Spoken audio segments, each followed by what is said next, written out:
ചേട്ടാ, ബംഗ്ലാദേശിൽ വലിയ പ്രക്ഷോഭങ്ങൾ നടക്കുകയാണ്. പ്രത്യേകിച്ച് ഹിന്ദുക്കൾക്കെതിരെ വലിയ വ്യാപകമായ രീതിയിലുള്ള അക്രമങ്ങളാണ് ബംഗ്ലാദേശിലെങ്ങും അരങ്ങേറുന്നത്. ഈ കഴിഞ്ഞ 2 ആഴ്ചയ്ക്ക് മുൻപാണ് ദീപു ചന്ദ്രദാസ് എന്ന് പറയുന്നൊരു ഫാക്ടറി വർക്കറെ പച്ചയ്ക്ക് തീ കൊളുത്തി കൊന്നത്. ഈ കഴിഞ്ഞ ദിവസവും ഖോക്കോൺ ചന്ദ്രദാസ് എന്ന 50 വയസ്സുകാരനായ വ്യവസായിയെ ഇതേ സമാനമായ രീതിയിൽ തീ കൊളുത്തി കൊലപ്പെടുത്തി. ഈ കഴിഞ്ഞ ദിവസം ഒരു സ്ത്രീക്ക് നേരെയാണ് ലൈംഗികാതിക്രമം ഉണ്ടായത്. എന്തൊക്കെയാണ് ബംഗ്ലാദേശിൽ നടക്കുന്നത്? ഈ ബംഗ്ലാദേശിൽ നിന്നും പുറത്തു വരുന്ന വാർത്തകൾ അത് ഏതാണ്ട് 100-ൽ വെറും 1% മാത്രമാണ് ഈ പുറത്തു വന്നുകൊണ്ടിരിക്കുന്നത്. അല്ലാതെ ഇതിൻ്റെ പൂർണ്ണ അർത്ഥത്തിൽ ആർക്കും തന്നെ ഈ ഇന്ത്യയിൽ ഒരു മീഡിയാസിനും അവിടുത്തുള്ള കഥകൾ കൃത്യമായി കിട്ടുന്നില്ല. അവരുടെ പ്രവർത്തികൾ അങ്ങനെയാണ്. പലരും ആക്രമിക്കപ്പെടുന്നുണ്ട്, പലരും ഈ പറയുന്ന പോലെ സ്ത്രീകൾ ഇതുപോലെ അവരെ ഉപദ്രവിക്കുന്നുണ്ട്.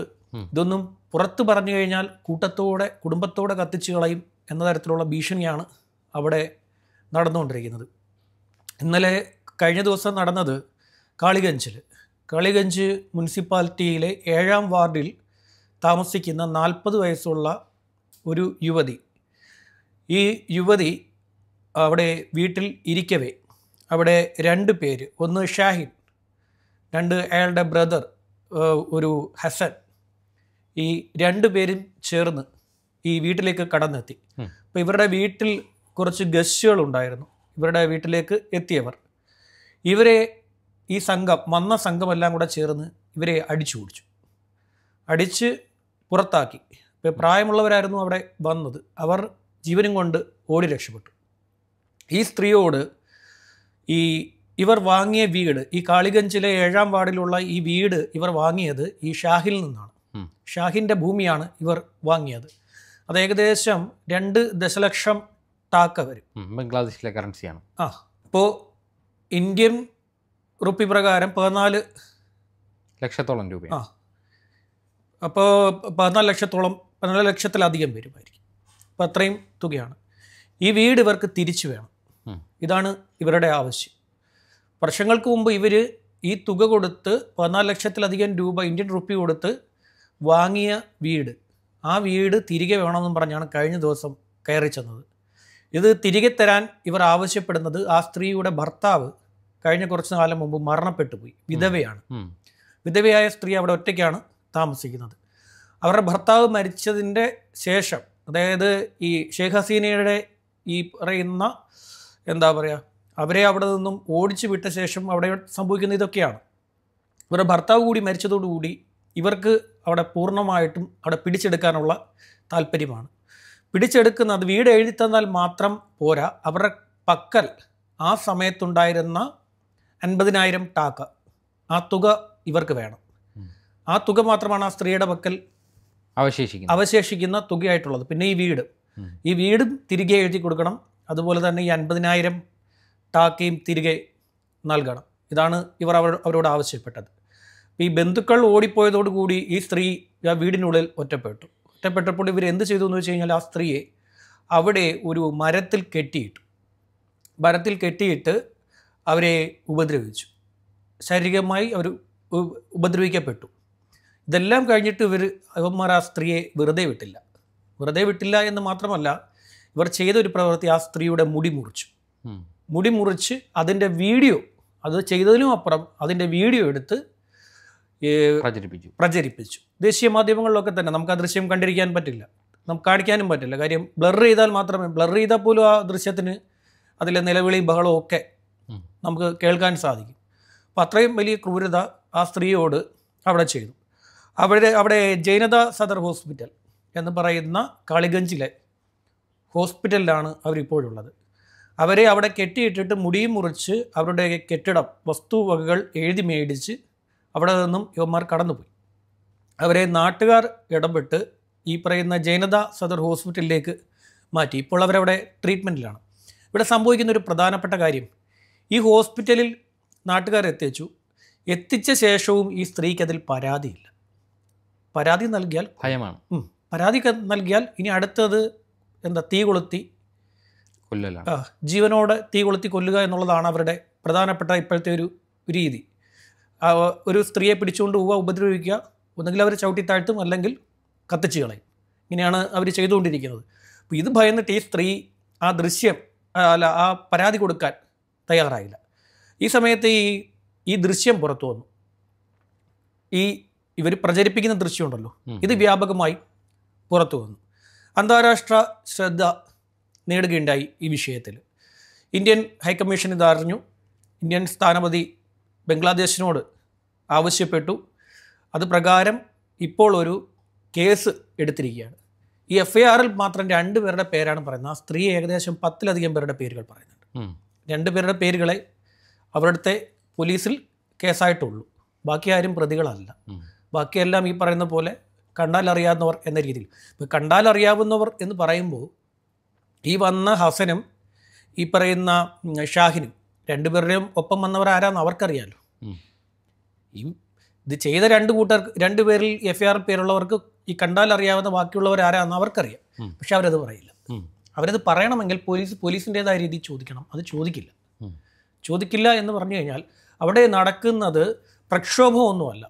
പ്രക്ഷോഭം എന്ന് പറയുന്നത് സാധാരണ ഉണ്ടാകുന്ന ഒരു തെറ്റിനോടാണ് ഉണ്ടാകുന്ന തിരിച്ചുള്ള റിയാക്ഷനാണ് എന്താ പറയുക പ്രക്ഷോഭം എന്നൊക്കെ പറയുന്നത്. ഇത് മതഭ്രാന്താണ് അവിടെ നടപ്പാക്കിക്കൊണ്ടിരിക്കുന്നത്. ഇന്നലെ മറ്റൊരു സംഭവം കൂടി ഉണ്ടായി. അവിടെ റാണ പ്രതാപ് എന്ന് പറയുന്ന ഒരു മാധ്യമപ്രവർത്തകൻ മാത്രമല്ല, അയാളൊരു എഡിറ്ററാണ്. ഒരു പത്രത്തിൻ്റെ എഡിറ്റർ കൂടിയാണ്. വെറും റിപ്പോർട്ടർ മാത്രമല്ല, എഡിറ്ററാണ്. ആ എഡിറ്ററെ ഇന്നലെ ഒരു മാളിലിട്ട് വെടിവെച്ചു എന്നുള്ളത്. മാളിലിട്ട് ജഷോർ ജില്ലയിലെ ഒരു മാളിലിട്ട് തലയ്ക്ക് വെടിവെച്ച് കൊലപ്പെടുത്തി കളഞ്ഞു.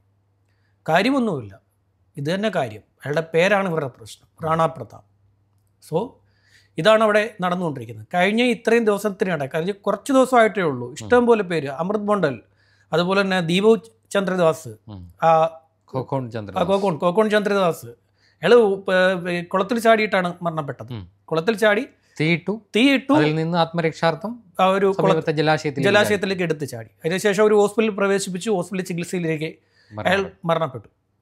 ഇതിൻ്റെയൊക്കെ കുറേ ദൃശ്യങ്ങൾ പുറത്തു വരുന്നതുകൊണ്ടാണ് ഈ സംഭവങ്ങൾ പുറം ലോകം അറിഞ്ഞുകൊണ്ട്. അല്ലാതെ ബംഗ്ലാദേശിലെ റൂറൽ പ്രദേശങ്ങളിലൊക്കെ സമാനമായ ആക്രമണങ്ങൾ വ്യാപകമായി നടന്നുകൊണ്ടിരിക്കുകയാണ്. ഉസ്മാൻ ഷെരീഫിൻ്റെ കൊലപാതകത്തിന് ശേഷം ഉസ്മാൻ ഷെരീഫ് ഹാദി അയാളുടെ കൊലപാതകത്തിന് ശേഷം വ്യാപകമായി ഇവർ ഇതിങ്ങനെ അഴിച്ചുവിട്ടുകൊണ്ടേയിരിക്കുകയാണ്. അവിടെ പ്രത്യേകിച്ച് കാരണമൊന്നും വേണ്ട, അവർ കാരണം കണ്ടുപിടിക്കുകയാണ്. ഇപ്പോൾ ഈ പറയുന്ന റാണ പ്രതാപ് എന്ത് ചെയ്തു എന്നുള്ള കാര്യം, അയാൾ ഒരു പത്രത്തിൻ്റെ എഡിറ്ററാണ്. അയാളെ ഒരു മാളിലിട്ടാണ് വെടിവെച്ചു വന്നത്. പക്ഷേ അജ്ഞാതരാണ്. ഇതാണ് ഇവർ ഈ പറഞ്ഞുകൊണ്ടിരിക്കുന്ന. ഉസ്മാൻ ഹാദി മരണപ്പെട്ടതും അജ്ഞാതന്റെ വെടിയേറ്റായി. അജ്ഞാതൻ പിന്നീട് പറഞ്ഞല്ലോ, ഒരു ഫൈസൽ കരീം എന്ന് പറയുന്ന ഒരാളാണ് അതിലെ പ്രധാനപ്പെട്ട പാർട്ടിയിൽപ്പെട്ട 2 പ്രവർത്തകരാണ്. അവർ ഇന്ത്യയിലേക്ക് കടന്നു എന്നാണ് അന്ന് പറഞ്ഞിരുന്നത്. പക്ഷേ പറയുന്ന അയാളുടെ ഒരു വീഡിയോ പുറത്തു വന്നു. അയാൾ ദുബായിൽ ഇരുന്നിട്ടാണ് സംസാരിക്കുന്നത്. ഇന്ത്യ എങ്ങനെയാണ് ഒരാളെ ദുബായിൽ കൊണ്ടുപോയി ഒളിപ്പിക്കുന്നത്? അയാൾ ഇന്ത്യയാണ് ഇത് ചെയ്യിക്കുന്നതെങ്കിൽ ഇന്ത്യയിലേക്കല്ലേ അയാൾ ചാടിപ്പോരേണ്ടത്? ഇന്ത്യ അയാൾക്ക് അഭയം നൽകണമല്ലോ. ഇവിടെ സംഭവിക്കുന്നത് ഈ പറയുന്ന പോലെ ഇവരുടെ സ്വത്ത് പിടിച്ചെടുക്കുകയാണ്. വ്യാപകമായി ഇവരുടെ സ്വത്തുക്കൾ പിടിച്ചെടുക്കുകയാണ്. ഇവർ വ്യാപാരികളെ ആക്രമിക്കാനുള്ള കാരണം ഇവരുടെ ഈ പറയുന്ന സമ്പദ് വ്യവസ്ഥ തകർക്കണം. അതായത് ഒരു മതവിഭാഗം ന്യൂനപക്ഷങ്ങളുടെ സമ്പദ് വ്യവസ്ഥ തകർത്ത് കഴിഞ്ഞാൽ അവർക്കവിടെ എന്താ പറയുക പിന്നെ ജീവിക്കാൻ സ്ഥാപിക്കാം, അവിടെ പൂർണ്ണമായും ആധിപത്യം സ്ഥാപിക്കാൻ സാധിക്കും. അവിടെ ഇപ്പോൾ എന്താ പറയുക, പാവപ്പെട്ടവനൊന്നോ പണക്കാരനൊന്നും ഒരു വ്യത്യാസവുമില്ല. ന്യൂനപക്ഷമായാൽ മതി. ന്യൂനപക്ഷമായി കഴിഞ്ഞാൽ ഇവർ വീട്ടിലേക്ക് കയറി ചെല്ലുകയാണ്. ഏത് സമയവും വീട്ടിൻ്റെ ഉള്ളിലേക്ക് ഇത്തരക്കാർ കടന്നെത്തിക്കഴിഞ്ഞാൽ അവർക്ക് ഒന്ന് പണം, സ്വത്ത്, പിന്നെ അവിടെയുള്ള സ്ത്രീകൾ. ഇതാണ് ഇവർ ലക്ഷ്യം വെക്കുന്നത്. ഇപ്പം ഞാനിത് കുറേ കാലം മുമ്പ് മറ്റൊരു ചാനലിലിരുന്ന് പറഞ്ഞിരുന്നു. കുറേ കാലം മുമ്പ്, അതായത് ഈ പറയുന്ന ഷെയ്ഖ് ഹസീനയെ തൽസ്ഥാനത്ത് നിന്നും നീക്കി അവിടെ യുനസ് അധികാരത്തിൽ വന്ന സമയത്ത് അവിടെ ആദ്യം ഉണ്ടായ സംഭവം, അവിടെ ഒരു സുന്ദരിയായിട്ടുള്ളൊരു പെൺകുട്ടി ഉണ്ടായിരുന്നു. അടുത്ത റൂറൽ മേഖലയിലാണ്, അവിടെ ഒരു കാളിക്ഷേത്രത്തിനടുത്താണ്. അവിടെയുള്ള ഈ യുവതിയെ പിടിച്ചുകൊണ്ട് പോകുന്നൊരു വീഡിയോ കണ്ടായിരുന്നു. 8 പേർ ചേർന്നാണ് പിടിച്ചുകൊണ്ട് പോകുന്നത്. അതായത് വിദൂരതയിൽ നിന്ന് ആരോ ആ ദൃശ്യം എടുത്തിരിക്കുകയാണ്. ആ കുട്ടി ഇതുവരെ കിട്ടിയിട്ടില്ല. ആ കുട്ടി എവിടെ പോയെന്നറിയില്ല. ഇതുവരെയും ആ കുട്ടിയെ സംബന്ധിച്ച് അന്ന് കുറേ വാർത്തകൾ വന്നതല്ലാതെ പിന്നീട് നമ്മൾ ഈ പറയുന്ന പോലെ ഇൻ്റർനാഷണൽ മീഡിയാസ് തപ്പിയാലും നാഷണൽ മീഡിയാസ് തപ്പിയാലും ഇതിനെക്കുറിച്ച് യാതൊരു വിവരവും കിട്ടില്ല. നമുക്കാർക്കും ബംഗ്ലാദേശിൽ പോയിട്ട് എന്താ പറയുക ഈ വിവരം ശേഖരിക്കാൻ നടക്കുന്ന കാര്യം. പക്ഷേ ഈ വെനസ്വേലയിൽ ഇപ്പോൾ വലിയ പ്രക്ഷോഭം നടക്കുകയാണ്. നിക്കോളാസ് മഡുറോയെ ട്രംപ് തട്ടിക്കൊണ്ടുപോയതുമായി ബന്ധപ്പെട്ട് കേരളത്തിലടക്കം പ്രതിഷേധങ്ങൾ ഉണ്ടാകുന്നുണ്ട്. പക്ഷേ ഹിന്ദു സമൂഹത്തിനെതിരെ, ബംഗ്ലാദേശിലെ ന്യൂനപക്ഷങ്ങൾക്കെതിരെ നടക്കുന്ന അക്രമങ്ങളിൽ ഒരു രാഷ്ട്രീയ പാർട്ടിയും ഇതുവരെ പ്രതികരിച്ചതായി കേട്ടുകേൾവിയില്ല. ഈ പ്രതികരിക്കുന്നതിനകത്ത് ഉള്ളതെന്ന് പറയുന്നത് ഈ പറയുന്ന ഇത്തരം വിഭാഗങ്ങളോട് താല്പര്യം കാണിക്കുന്ന ചില രാഷ്ട്രീയ പാർട്ടികൾ താല്പര്യം ഇത് കാണിക്കുന്നു. കഴിഞ്ഞ ദിവസം ഒരു മാധ്യമ സമ്മേളനത്തിൽ ACCയുടെ ജനറൽ സെക്രട്ടറി ആയിട്ടുള്ള KC വേണുഗോപാലും മല്ലികാർജ്ജുൻ ഖാർഗെയും ഉൾപ്പെടുന്ന ഒരു കോൺഗ്രസ് പ്രതിനിധി സംഘം അവിടെ ചോദ്യം ചോദിച്ചു. ബംഗ്ലാദേശുമായി ബന്ധപ്പെട്ട ചോദ്യങ്ങളോട് പ്രതികരിക്കാൻ തയ്യാറാകാതെ എഴുന്നേറ്റ് പോകുന്ന ദൃശ്യങ്ങളൊക്കെ സമൂഹ മാധ്യമങ്ങളിൽ പ്രചരിച്ചിരുന്നു. അത് ഇവിടെയുള്ള ഇവരുടെ ഈ വോട്ട് ബാങ്ക് നഷ്ടപ്പെടുമെന്നുള്ള ഒരു ഭയമാണ്. നമുക്ക് ഇവിടെ പ്രതിഷേധിച്ചുകൊണ്ട് ബംഗ്ലാദേശ് അവിടെ നിർത്തുമെന്നൊന്നും ആരും വിചാരിക്കേണ്ട. അതൊന്നും അവിടെ നടക്കാൻ പോകും. ട്രംപ് കീഴടങ്ങുമൊന്നുമില്ല. ഇവിടെ പ്രതിഷേധിച്ചാൽ, വെനസ്വേലയുടെ കാര്യത്തിൽ ഇവിടെ കിടന്ന് പ്രതിഷേധിച്ചാൽ ട്രംപ് ഇപ്പം എന്താ പറയുക, എന്നാ പിന്നെ അയ്യോ കേരളത്തിൽ പ്രതിഷേധമെങ്കിലും നടക്കുന്നുണ്ട്. ആ പ്രതിഷേധമെങ്കിലും നടക്കുന്നുണ്ട്. അത് ഈ ബംഗ്ലാദേശിൻ്റെ കാര്യത്തിൽ നടക്കുന്നില്ല. അത് അതീവ ദുഃഖകരമാണ്. അതീവ ദുഃഖകരം എന്ന് പറയുന്നത് ജീവിച്ചിരിക്കുന്ന മനുഷ്യനെ അയാളെ മണ്ണെണ്ണ ഒഴിച്ച് അല്ലെങ്കിൽ പെട്രോൾ ഒഴിച്ച് കത്തിച്ചങ്ങളയുക, കത്തിച്ച് ആൾക്കൂട്ടം അത് ആഘോഷിക്കുകയാണ്. ആൾക്കൂട്ടം ഇങ്ങനെ ഒരു നിഷ്കളങ്കരായ മനുഷ്യരെ പിടിച്ച് ജീവനോടെ കത്തിച്ചു കളയുന്നു. അവരുടെ സ്ത്രീകളെ പിടിച്ചുകൊണ്ട് പോകുന്നു, ബലാത്സംഗം ചെയ്യുന്നു, അവരുടെ സ്വത്തുക്കൾ തട്ടിയെടുക്കുന്നു, പണം തട്ടിയെടുക്കുന്നു, സ്വർണം തട്ടിയെടുക്കുന്നു. ഇതൊക്കെയാണ് ഇവർ അവിടെ ചെയ്തുകൊണ്ടിരിക്കുന്നത്. വാഹനങ്ങൾ തട്ടിക്കൊണ്ടു പോകുന്നു. പ്രധാനപ്പെട്ട വില കൂടിയ വാഹനങ്ങളൊക്കെ അവരെ തട്ടിക്കൊണ്ടു പോകുന്നു. നമ്മളെ സംബന്ധിച്ചിടത്തോളം നമുക്ക് ഈ അതിർത്തി ഇവർക്ക് വേണ്ടി തുറന്നു കൊടുക്കാൻ ഒരിക്കലും പറ്റില്ല. ഒന്നാമത് ഇവിടെ ജനസംഖ്യ കൂടുതലാണ്. മാത്രമല്ല അവരിവിടെ വന്നു കഴിഞ്ഞാൽ അവർ തീർത്തും എന്താ പറയുക, വീണ്ടും അവരുടെ കാര്യത്തിൽ ഒന്നിൽ നിന്ന് അവർക്ക് തുടങ്ങണം. അവർക്ക് നമ്മൾ എന്താ പറയുക, അഭയം നൽകാൻ തീരുമാനിച്ചു കഴിഞ്ഞാൽ അവർക്ക് ജീവിക്കാനുള്ള സാഹചര്യം കൂടെ നമുക്ക് കൊടുക്കേണ്ട സാഹചര്യം ഉണ്ടാവും. അത് മനസ്സിലാക്കിയിട്ടാണ് സർക്കാർ ഇപ്പോഴും അടങ്ങിയിരിക്കുന്നത്. പിന്നെ മാത്രമല്ല, ഇന്ത്യയെ സംബന്ധിച്ചിടത്തോളം ഇന്ത്യ മറ്റൊരു രാഷ്ട്രത്തിൻ്റെയും ആഭ്യന്തര കാര്യത്തിൽ കയറി ഇടപെടാൻ അങ്ങനെ ശ്രമിക്കാറില്ല. അത് നമ്മുടെ നയമാണ്, ഭാരതത്തിൻ്റെ നയമാണ്. അങ്ങോട്ട് നമ്മൾ ആരെയും ആക്രമിക്കാൻ ചെല്ലാറില്ല. ആരുടെയും അതിർത്തി കടന്ന് നമ്മളൊരു ആക്രമണം അങ്ങനെ നടത്താറില്ല.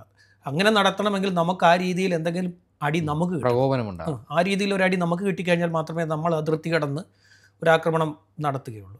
നമ്മളെ കയറി അടിക്കാൻ പറ്റില്ല എന്ന് അവർക്കും നന്നായി അറിയാം, ബംഗ്ലാദേശിനും നന്നായി അറിയാം. ഇനി ഏത് രാജ്യത്തിൻ്റെ പിന്തുണയുണ്ടെങ്കിലും ബംഗ്ലാദേശിനെ കൊണ്ട് ദരിദ്ര രാജ്യമാണ്, ഇവിടെ കയറി ഈ അതിർത്തി കടന്ന് ഇങ്ങോട്ട് വന്ന് ഒരു പ്രശ്നം ഉണ്ടാക്കാൻ പറ്റില്ല. അപ്പോൾ അവരെന്താ ചെയ്യുന്നതെന്ന് വെച്ച് കഴിഞ്ഞാൽ, അവർ കാണുന്നത് നമ്മുടെ ജനങ്ങളാണ് ഈ പറയുന്ന അവിടുത്തെ ന്യൂനപക്ഷങ്ങൾ. സോ അവരുടെ മുകളിൽ കുതിര കയറുക, അവരെ ഉപദ്രവിക്കുക. അവർക്ക് വേദനിക്കുമ്പോൾ ഇന്ത്യക്ക് വേദനിക്കുമെന്ന് ഇവർക്ക് നന്നായിട്ട് അറിയാം. ഈ ജമാഅത്തെ ഇസ്ലാമിയുടെ എല്ലാ നേതാക്കന്മാർക്കും അറിയാം, അവിടുത്തെ ന്യൂനപക്ഷങ്ങൾക്കെതിരെ ആക്രമണം ഉണ്ടാകുമ്പോൾ ഇന്ത്യയെ പ്രകോപിപ്പിക്കാൻ അതിൽ കൂടെ സാധിക്കും എന്നുള്ളത് അറിയാം. പക്ഷേ ഇന്ത്യ അങ്ങോട്ട് കയറി അടിക്കില്ല എന്നും അവർക്ക് നല്ല ഉറപ്പുണ്ട്. ഇന്ത്യ അങ്ങോട്ട് കയറി അടിച്ചു കഴിഞ്ഞാൽ അതൊരു നിർണായക സ്ഥലമാണ്. ഭൂപ്രകൃതി പ്രകാരം ബംഗ്ലാദേശ് നമുക്ക് വളരെ പ്രധാനപ്പെട്ട ഒരു അയൽ രാജ്യമാണ്. നമ്മളവരെ അങ്ങോട്ട് ആക്രമിക്കാൻ ചെല്ലുകയാണെങ്കിൽ അവർ പിന്നെ കൈവിട്ട കളികൾക്ക് തയ്യാറാവും. അവർ ഏത് രാജ്യത്തും, നമ്മുടെ ഏത് ശത്രു രാജ്യത്തിനും എന്തും ചെയ്യാനുള്ള അവസരം അവരുടെ ഭൂമി നമുക്ക് എതിരായിട്ട് ഉപയോഗിക്കാൻ അവരെന്തും ചെയ്യാൻ, അവരിപ്പോൾ ഒരു ലിമിറ്റേഷനിലാണ് ഇത് ചെയ്തുകൊണ്ടിരിക്കുന്നത്. അവർക്ക് അങ്ങനെ കൈവിട്ട കളികൾ അവർ കളിക്കുന്നില്ല. നമ്മളിപ്പോൾ ആക്രമിക്കാൻ ചെന്നാൽ ആ രീതിയിൽ അവർ കളിക്കാൻ നിൽക്കും. അല്ലെങ്കിൽ പിന്നെ ഈ ബംഗ്ലാദേശിനെ പിടിച്ചെടുക്കേണ്ടി വരും. ബംഗ്ലാദേശിനെ പിടിച്ചെടുത്ത് പണ്ടത്തെ പോലെ അവരെ ഈ പറയുന്ന മത തീവ്രവാദികളിൽ നിന്ന് മോചിപ്പിക്കാനുള്ള ഉത്തരവാദിത്വം കൂടി ഇന്ത്യ കാണിക്കേണ്ടി വരും. അങ്ങനെ കാണിക്കുമ്പോൾ ഈ ലോക രാജ്യങ്ങൾക്കിടയിൽ, പാകിസ്ഥാനെ സംബന്ധിച്ചിടത്തോളം ലോക രാജ്യങ്ങൾക്കിടയിൽ നമ്മൾക്കെതിരെ എന്തെങ്കിലുമൊക്കെ ഒരു താറടിക്കാനുള്ള എല്ലാ ശ്രമവും അവർ ഉപയോഗിക്കാറുണ്ട്. ചൈന ഇൻഡയറക്റ്റായിട്ട് നല്ല രീതിയിൽ അത് ഉപയോഗിക്കാറുണ്ട്. നമ്മളാണ് ഈ അധിനിവേശത്തിൻ്റെ ആൾക്കാർ, നമ്മളാണ് എന്ന് ലോകരാജ്യങ്ങളുടെ മുന്നിൽ കാണിക്കാൻ പറ്റും. പ്രത്യേകിച്ച് ഇന്ത്യയെ സംബന്ധിച്ചിടത്തോളം ഈ സർക്കാർ വന്നതിൽ പിന്നെ ലോകരാജ്യങ്ങൾക്കിടയിൽ ഒരു എന്താ പറയുക, കൂടുതൽ ഒരു പണ്ട് നമ്മൾ അവരുടെയൊക്കെ മുന്നിൽ നമുക്ക് ചെന്ന് നിൽക്കാൻ പറ്റില്ലായിരുന്നു, നിൽക്കുന്നത് പോലെ നിൽക്കേണ്ടി വന്നിരുന്നെങ്കിൽ ഇന്ന് നമുക്ക് അതിൻ്റെ ഒന്നും ആവശ്യമില്ല. തലയുയർത്തി നിൽക്കാൻ സാധിക്കും. നമ്മൾ ആ രീതിയിൽ തകർക്കാൻ, അതായത് നമ്മൾ ഇപ്പോൾ ഉള്ള ഈ ജനതയ്ക്ക് വേണ്ടി ഇടപെട്ട് കഴിഞ്ഞാൽ സംഭവിക്കുന്നൊരു കാര്യം ഇതാണ്. പക്ഷേ അവരെ സംബന്ധിച്ചിടത്തോളം അവരുടെ അവസ്ഥ ഏറെ പരിതാപകരമാണ്. പരിതാപകരം എന്ന് പറയുമ്പോൾ ഓരോ ദിവസവും ഓരോ മനുഷ്യൻ അവിടെ ഇല്ലായിക്കൊണ്ടിരിക്കുകയാണ്. ഓരോ മനുഷ്യനൊന്നുമല്ല, എത്ര പേരാണെന്നൊന്നും ഒരു കണക്കുമില്ല. നമ്മുടെ ഈ പറയുന്ന പോലെ ഇന്ത്യൻ നാഷണൽ മീഡിയാസിൻ്റെ ഒരു പ്രത്യേകതയുണ്ട്. ഇന്ത്യൻ നാഷണൽ മീഡിയാസ് ഈ ഇന്ത്യയുമായി ബന്ധപ്പെട്ട് നിൽക്കുന്ന കാര്യങ്ങളിലൊക്കെ കുറച്ച് എന്താ പറയുക, ഈ വല്ലാത്ത പെരുമാറ്റം കാണിക്കാറുണ്ട്. നമ്മൾ അൽ ജസീറ ആണെങ്കിലും ബാക്കിയുള്ള മീഡിയാസ് ആണെങ്കിലും എല്ലാത്തിനും ഒരു ഇതുണ്ട്, ഒളിയമ്പുകളുണ്ട് ഇന്ത്യക്കെതിരെ. പാകിസ്ഥാനിൽ കയറി നമ്മളടിച്ചു എന്ന് പറഞ്ഞപ്പോൾ അത് അല്ല എന്ന് തെളിയിക്കാൻ വേണ്ടി ആദ്യം ഓടിയെത്തത് ഇന്ത്യൻ നാഷണൽ മീഡിയാസാണ്. നമ്മൾ പോലും അന്തം വിട്ടുപോയി. അൽ ജസീറ ചെയ്താൽ അത്രയ്ക്കേ ഉള്ളൂ. ശരി.